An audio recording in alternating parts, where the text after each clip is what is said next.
Welcome, everyone, to the Captive Audience. I am Kevin Hoare, your host, and I am flying solo tonight. I've got some interesting stuff to share with you today.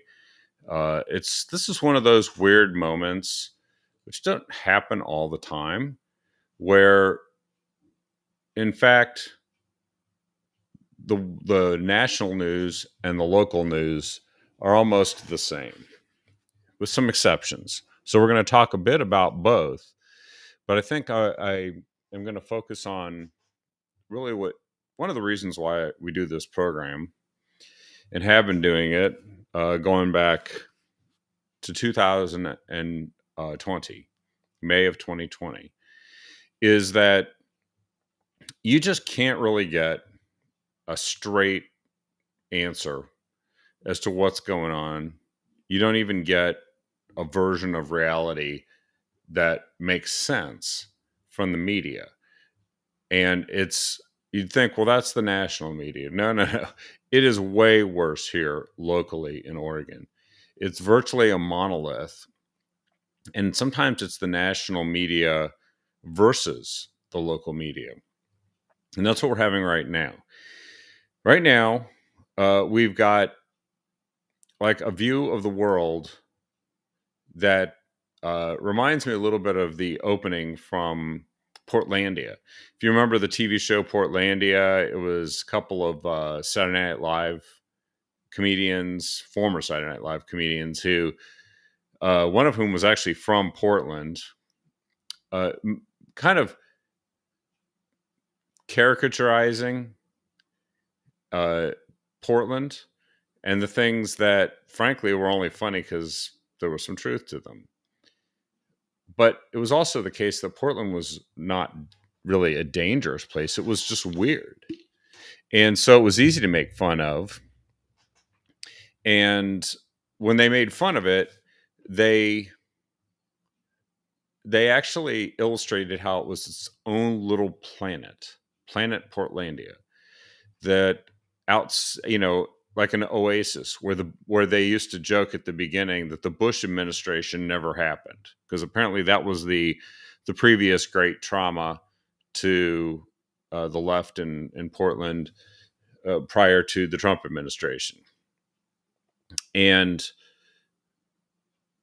I think they actually are in some ways pretending like there is a Trump administration, but that this is some foreign land that the Trump administration shouldn't tread on, that it's not part of America. And there are people who are acting like that, but it is part of America. And there's also, by the way, plenty of actual Americans here.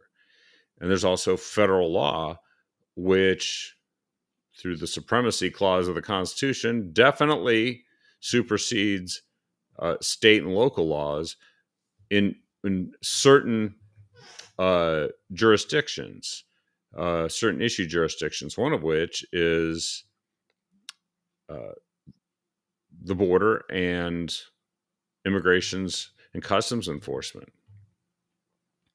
And that's precisely what Portland and the people running this state, who are all Democrats, are pretending is not the case. That's exactly what they're focusing their time on. So I want to give you a picture of what's happening here, because it's the same weird version of reality that the Democrats are trying to present, and they're trying to sell it to the rest of the country, but they're really also starting by trying to sell it here. So they're saying that it's nothing but shenanigans and fun going on down at the ICE building, that it's just this isolated area. I even saw a LinkedIn post from somebody just before going on the air here that said he came to town to visit a business that's a block away from the ICE building, and he drove past it, and he said there was one protester, middle of the day, one protester, 4 police cars. Well, this is the case in point. This guy that said that was trying to claim that it's not a war zone. However, I would challenge him to go and make the same statement when he arrives at the ICE building at 10 p.m. this evening and hangs out there pretty much all through the coming days until 2 a.m. He'll find that what he perceived as a mostly peaceful, not well attended protest is anything but after 10 p.m. This is the media that's fostering this illusion. They also are very selective about what they cover. And that is worth emphasizing here because it's dangerous what they're doing. It's dangerous. And it's dangerous because they are essentially creating propaganda. They claim to be debunking things that are established fact, eyewitness reports, video. And they're actually like, well, that's not really true. So here's, and by the way, they make it sound like everybody in this area, including that, like Portlanders march against federal crackdown, call for abolition of ICE facility. The gathering, organized primarily by Portland Contra las Deportaciones, PDXCD. Does that sound like all Portlanders? No. They had an emergency naked bike ride. I think we all heard about that and the buffoonery associated with that. And all of this buffoonery that was happening during the day is not what we're seeing at night. So they had a unicorn bride, people in costumes, people getting married in costumes, trying to ridicule the idea that it's war ravaged. And yet, anybody who's actually been to and witnessed one of these things in the evening when it gets violent, when there are thugs beating people up, beating up reporters, it is not buffoonery. It's deadly serious.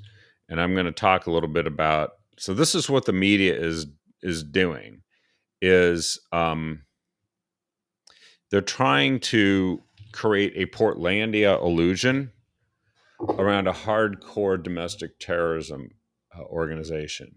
And we know it is because they have actually gone way out of their way to make sure when they do these things that they're organized, they're well funded, they're supplied, just like a militant paramilitary force. And that's what they are. They're the Democrat Party's paramilitary force. And all of the elements of the Democrat Party and its support system have gone into cover up and protect mode to make this look like there's nothing to see here, folks.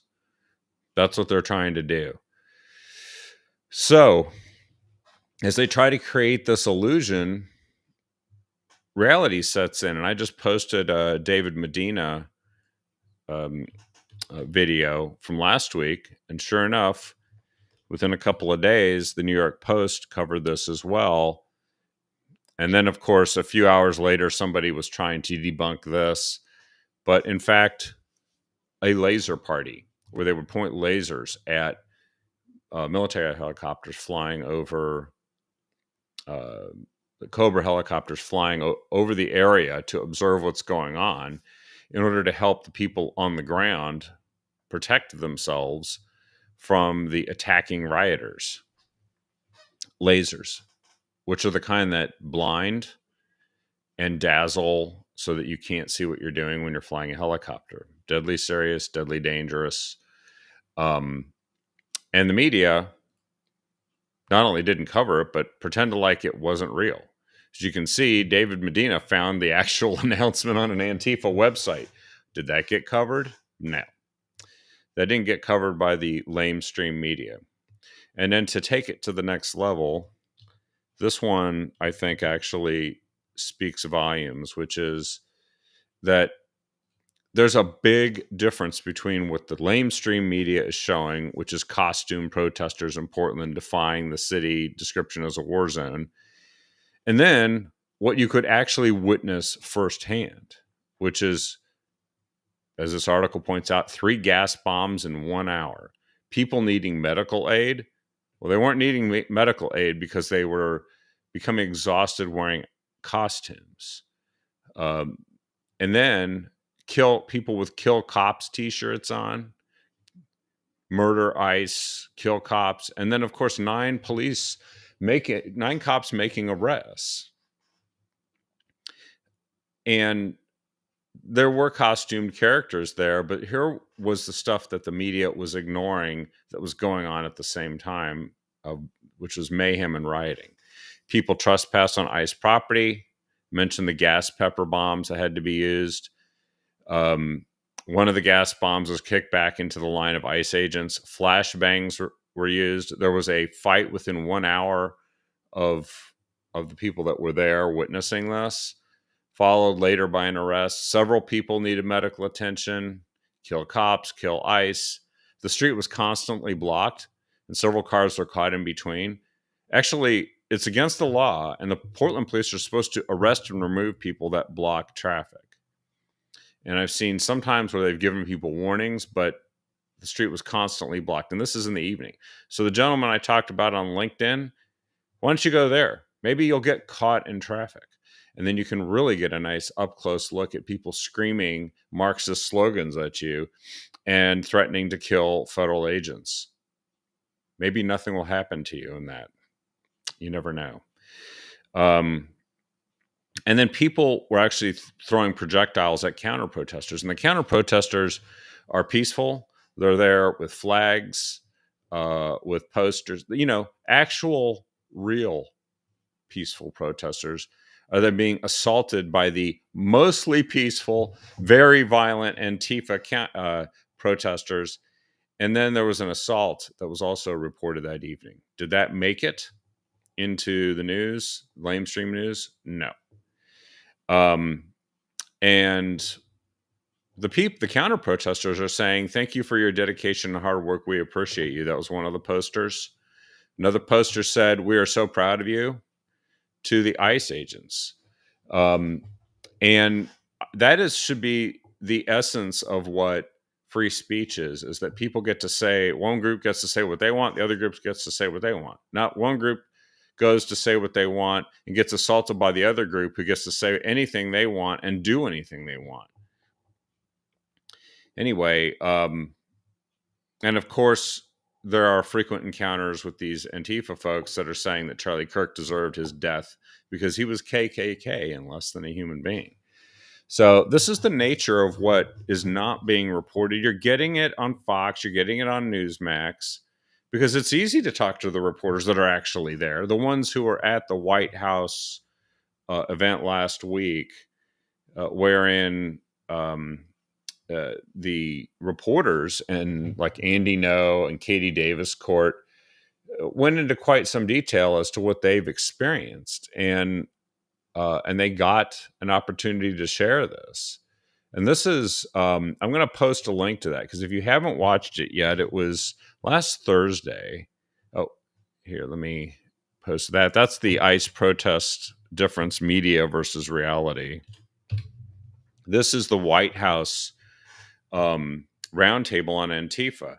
And no sooner had the White House roundtable on Antifa that had been posted and viewed, that there were local television stations here who were cherry picking whatever they found on that roundtable and then claiming to debunk everything. I noticed that the people who were debunking it were not actually down at the protests at 10 p.m. And that's where Tina Kotek and Mayor Wilson should be, is they should be down right in the middle of that stuff at 11 o'clock at night in Portland, not on 2 p.m. on a Sunday near the waterfront, walking with her wife, Kotek, and saying, "See, this is just perfect." And this is a massive propaganda operation that the Democrats have going here to try and cover this up. Now, there's some bright spots in what's happening, and I want to point that out.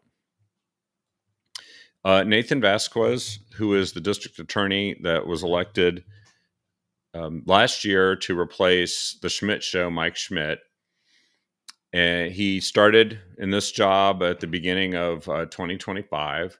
And he said he's actually going to, and he is, because he'll prosecute protesters who break laws. And there have been 37 people, only 37 people arrested, but he has filed charges against 33 of them, which is a pretty high charge rate and very appropriate. Now, I don't know if these people stay held in custody or if they're released, if they go back out and protest some more, but par for the course. By the way, here's the information about the ICE protest cheers that Charlie Kirk's death, and you can see some of the drawings that they're putting out there.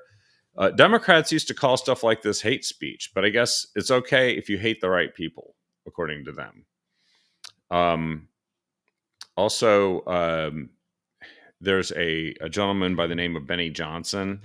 He is a blogger, knows David Medina, has like 5 million followers, does podcasts, stuff like that. And he did a podcast here that I just posted on YouTube for you, from YouTube, Portland in Anarchy, what he witnessed. These are the eyewitness accounts. And of course, the mayor of Portland's claiming that this is from years ago. Well, it turns out Benny also was had received, following the Charlie Kirk assassination, he and his family received a threatening letter. And of course, this went through the mail, federal jurisdiction.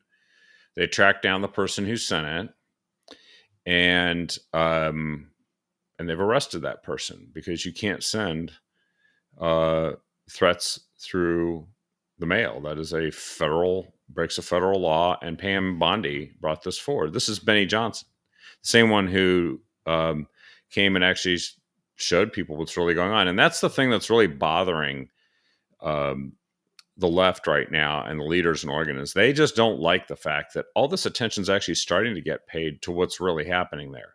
But it's also amazing the scale, scope, and depth of the cover-up misinformation operation that's been going on. Well, apparently Antifa is concerned. Key figures in the Antifa movement have left the country, and they are starting to find some of their activities are being curtailed by federal law enforcement, since the president declared them a domestic terror organization. And Antifa is responding by threatening the families of law enforcement, people working for Homeland Security. There is a response in Congress to all of this, which I encourage you to check out. Rick Scott, who is a U.S. Senator from Florida, has come forward with something called the Stop Antifa Act. I'm going to post that here. And it would be to encode into federal law to confirm President Trump's executive order that Antifa has, quote, gotten away with its evils and terrorized cities across our country for far too long. Violence against our brave law enforcement officers and ICE agents will not be tolerated, especially when it's domestic terrorists like Antifa wreaking havoc on our communities. These people actively work to destroy the American way of life and call for the overthrow of American government and society. President Trump was right to fearlessly call them out as domestic terrorists that they are, to take action to stop their evils around the nation and uncover the funding behind it. I am proud to codify the president's actions and stand with the American people with the Stop Antifa Act. So check it out. So some action is being taken, and you can actually go and take a look at that article and see all the details of that. Here's the best news of all. I saw this and I'm like, I never know if these are exaggerated claims or wishful thinking, but this video lays out exactly what the FBI and the Department of Homeland Security are doing, kind of triggered by that attack during the summer by Antifa against an ICE facility in Texas. It was like it's a paramilitary style attack. They caught all these people, but then what they did is they started going after Antifa as an organization, and it's accelerated since the president has declared them a domestic terror organization. They are using terror charges and RICO statutes to go after these guys. They're finding, they're surveilling, they're finding, monitoring, uh, gathering evidence, arresting, and prosecuting all of these cells that have been organized by Antifa, and under the and Antifa is trying to pretend like they don't really exist, that they don't, that they're a decentralized organization, that is just a movement, a bunch of people who feel a certain way. Well, it turns out actually it's pretty real in terms of what their network is and how they function, and it's not too different from the way the mafia functions, which is why the same statute, the RICO statutes, the racketeering and corrupt organization statute can be used to go after these guys, because they are conspiring um, with a whole bunch of different people to commit a whole bunch of crimes, and they're actually using surreptitious means. And this video does a great job laying it out. Surreptitious means to fund it. For instance, one of the things this video showed was that there was uh, uh, a fund that was created and promoted that was receiving donations that said it was for helping people with their bail, wherever they are, just in general, bailing out people that need bail. And we've heard, actually, famously, Kamala Harris helped with the bail of the mostly peaceful rioters in Minnesota after the George Floyd during the George Floyd riots, and she never really faced direct consequences for that. But I like to think that maybe karma caught up with her in the last presidential election.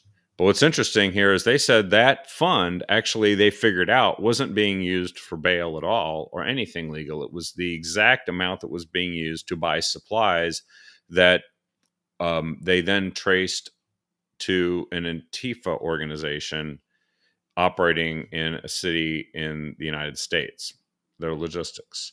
So they're going to find all these guys. They're starting to get out ahead of Antifa.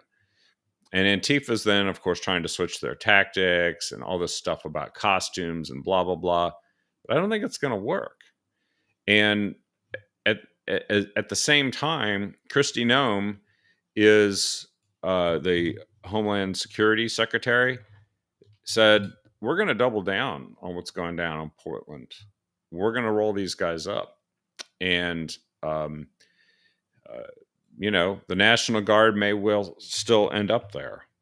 But so far, they found some sympathetic judges to delay what's happening. But at some point, if these guys decide to go nuts and really, really commit crimes and injure or kill any federal agents, you can count on the fact that the president's going to tell the courts, this is above your pay grade. You don't get to tell me how to protect the federal personnel and enforce federal law.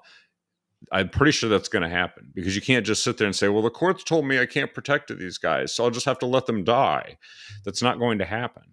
And I think it's going to be a big lesson for the left, because that's what happens in these things, is that they go and they play these lawfare games, but then real warfare that's going on in the streets, and it is going on, comes to the forefront. By the way, all of these groups, this emergency naked bike ride nonsense that they engaged in, which, by the way, was some of the ugliest. I think somebody on Fox described it as watching glowworms gyrate on bicycles. It and people were offering their condolences to the people who had to go through and watch the video of the naked bike ride, which is a common annual event in Portland, and they were using this to claimed that they were rebelling against ICE and fighting for migrant workers, or they call them neighbors. They're neighbors.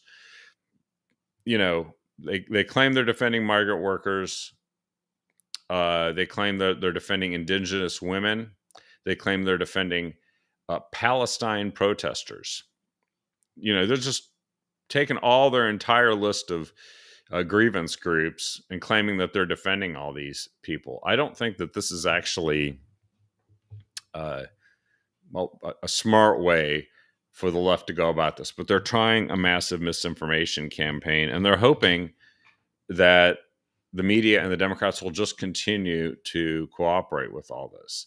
But I think it is starting to crumble. I think Antifa is starting to crumble.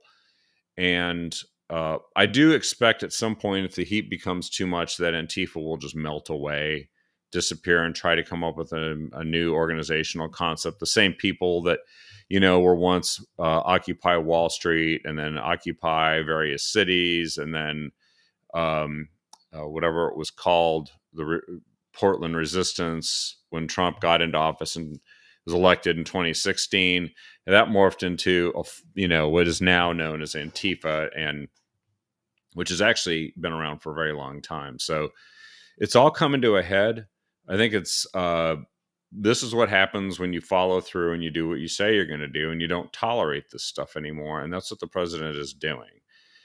Meanwhile, there's two other things that are happening which are kind of analogous to this. One is that the Democrats seem to be in a quandary because President Trump has done what they couldn't do, and actually they made worse under the Brandon administration.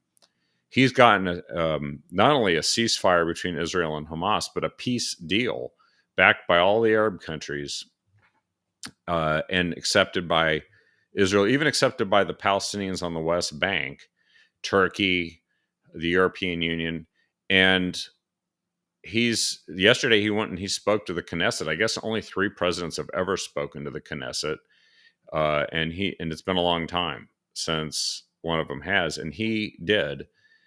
And he's actually steering this in a direction that some Democrats are grudgingly having to admit, yeah, good job. Now, all of the Democrats that are in Congress that spend all their time calling him a fascist and an authoritarian dictator are trying to avoid saying the words Donald Trump when they say that this is a good thing. Val Hoyle made a statement saying that she wanted to congratulate the White House, a building, because she can't bring herself to say Donald Trump. And Hillary Clinton actually praised President Trump for this, and Bill Clinton praised President Trump for the deal. But it's funny because he and Anthony Blinken, blankety blank Blinken, are out there claiming that they deserve some credit for this too. And it's just like, no, you didn't do this. You weren't in office. You didn't do anything. You made things worse. You actually made this look impossible. In fact, this happened on Blinken's watch as Secretary of State, and he did not achieve the Abraham Accords. That was during Trump administration. Now there's actually a decent chance that we'll see a whole bunch of these Abraham Accords rolled out. I think the next one could be Indonesia. And the media is jumping through hoops to try and avoid drawing any attention to or admitting that Trump has actually done something pretty amazing. So, but this is what the left does. They don't actually achieve these results. They just either try to take credit for it or cover it up or denigrate it somehow or claim that it isn't what it really is. And just watch, you'll see it's not going to work out. And I think that they should continue being idiots, but I don't think it's working. And by the way, the Israeli hostages, the 20 living hostages were released. I did not get to watch it yet, but I think it's actually going to be very interesting. to hear how they're doing. There were 1,900 Palestinian prisoners that were exchanged, and it's always this way. But the end of Hamas is the intended byproduct for all the people who signed on to this. They actually think that this could lead to that and maybe to an era of real peace in the Middle East. And so that's what Trump is doing there is he's attending a summit. He's in Egypt now after visiting Israel, and he's at a summit with Middle East and European leaders. And, a lot of these Europeans who didn't have very nice things to say about President Trump are grudgingly having to say, yeah, actually, that's pretty darn good. And, they used to warn how he was going to destroy NATO. I think he's actually gotten NATO to start becoming what it's supposed to be, which is that the Europeans do their part and we just back them up, which is actually what they can afford and we can afford. So he's restructuring our alliances and our relationships in a way that works better for the United States and actually is producing more peace, which is kind of stunning to a lot of these folks around the world who were clueless and actually spent most of the time wringing their hands or trying to figure out how to appease Hamas and nonsense like that. I mean, he's just running circles around them. And the real issue is that back here on the home front, the media is trying to pretend like it's not really happening. So, I do hope that you get a chance to watch some of these videos. It's been pretty enlightening to see some of these details and to get it directly from sources that cite facts and show firsthand accounts and share what's actually been happening, especially to them when they're witnessing this stuff. You're not getting it from the Democrat media. And I'm sorry, but some people actually live in this illusion land where they don't know this is all happening, and they don't believe they can trust anyone else but the people who were lying to them, which is a fascinating situation to be in. This is quite something that's going on, the high deception. So I hear Democrats now, by the way, majority of voters are siding with Trump on deploying National Guard. That was a national poll in Rasmussen, scientific poll. There was a poll that was put up in the Eugene affiliate for CBS, and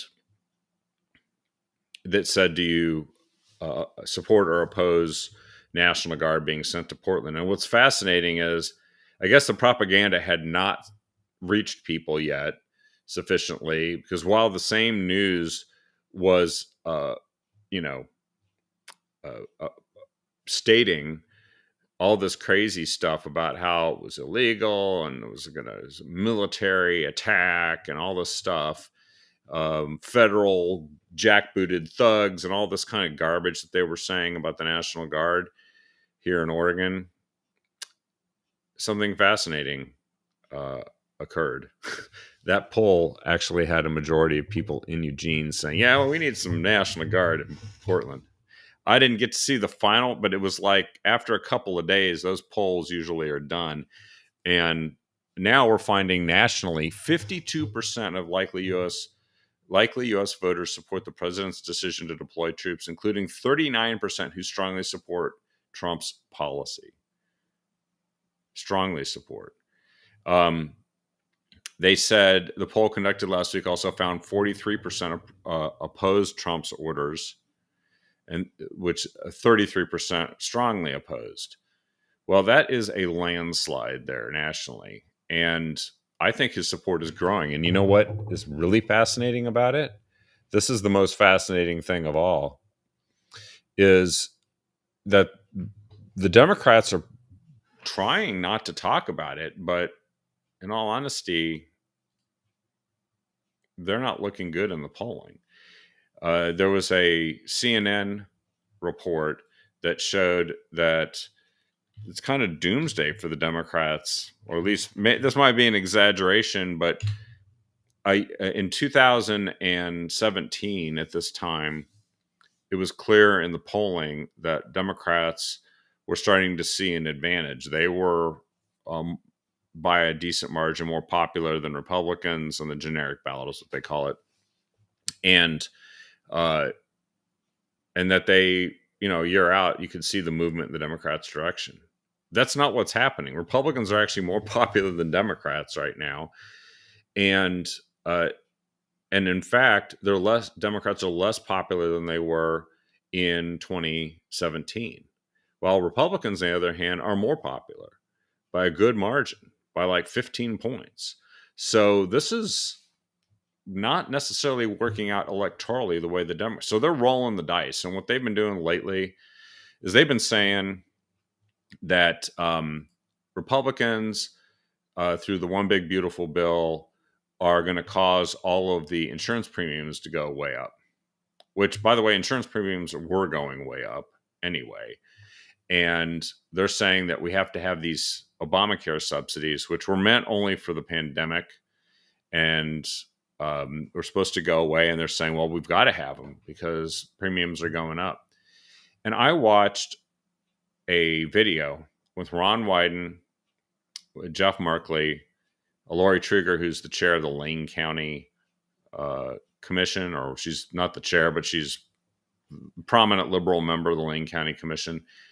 And they're all talking about how people, our neighbors, our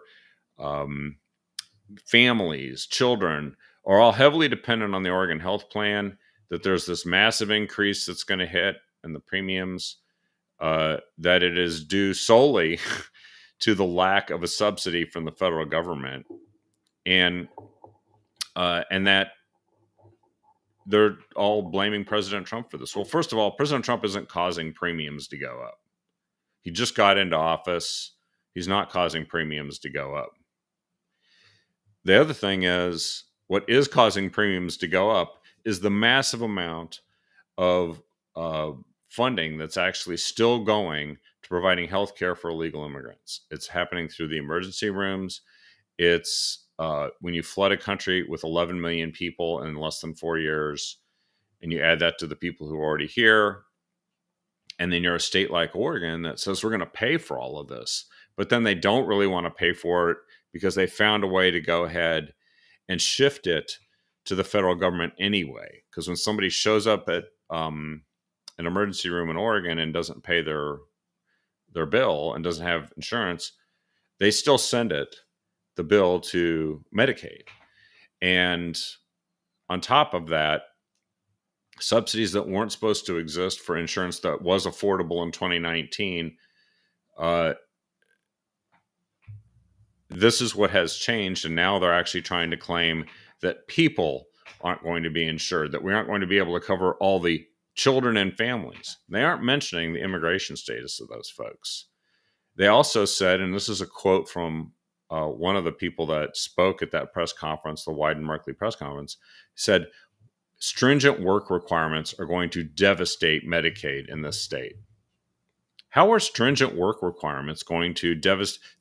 This only applies to people who are capable of working, and right now aren't required to, and therefore they don't. So what is it? And the answer is they don't want to administer it, and they think that it's bad for Medicaid if people who aren't qualified, who don't meet that requirement or refuse to work, have to work, and they don't want to actually enforce that, so therefore they might lose some of the funding. That's insane. 20 hours of volunteering a week satisfies the minimum requirement for somebody who's capable of working. 20 hours of volunteering and they still get their benefits. So it is a complete smokescreen. It's like this different version of the world that's being presented to people here in Oregon. And today I hope that I've done something to help correct that a bit, and that you can share that with as many people as possible, because it's super important that we make sure that people know the truth. And by the way, all this stuff that President Trump is saying is putting all this pressure on the Democrats. They're squealing, they're lying, they're um, trying to obfuscate and confuse everybody. But he's right, and he's got to keep pushing forward with this because we're getting to the truth, which is that if Oregon wants to be a sanctuary state, they're going to have to ask Oregon's taxpayers to pay for it, or you'll see it being paid for by ratepayers. And they say they care so much about ratepayers. Something tells me they should actually maybe stop being a sanctuary state and start looking out for the actual American citizen taxpayers of Oregon. Put them first. I'm not sure they know how to do that, but they say they're fighting for people. And then they say, but we're not fighting for those people because those people their problem could be solved by stopping the sanctuary jurisdictions, which is, by the way, mostly a sanctuary for criminals at this point. They're the ones that they're going to the mat to protect and keep in the state and in the country. So voters will certainly have the opportunity to make a decision about if that's what they want or not. Anyway, well, I hope you enjoyed the show tonight. I've got to get to another event that's going to take place here soon, and I hope to have some more guests on here very soon, especially to talk about the tax petition that's coming up, the referral petition, which Tina Kotek has told everyone not to vote for, because she said the gas tax repeal will, let's see, you should think twice about potentially supporting a referendum, saying it could compromise the safety of roads and the security of some jobs at ODOT. Really? So she's saying we shouldn't sign a petition just so you can have a chance to vote on it. She's saying that is dangerous for the voters to actually have the opportunity to decide for themselves if they agree with this stinking mess that Tina Kotek and the Democrats in the state legislature have cooked up. She's essentially threatening people by saying that she's not going to support making sure that the basic ability of our roads can keep operating. She's going to punish you if you decide that you want to decide for yourself if you want this gas tax or not. And she's going to make sure that she delays as long as possible to take the 90-day window to gather signatures and squeeze it down to about 50 days. That's what she's going to do by delaying when she signs it.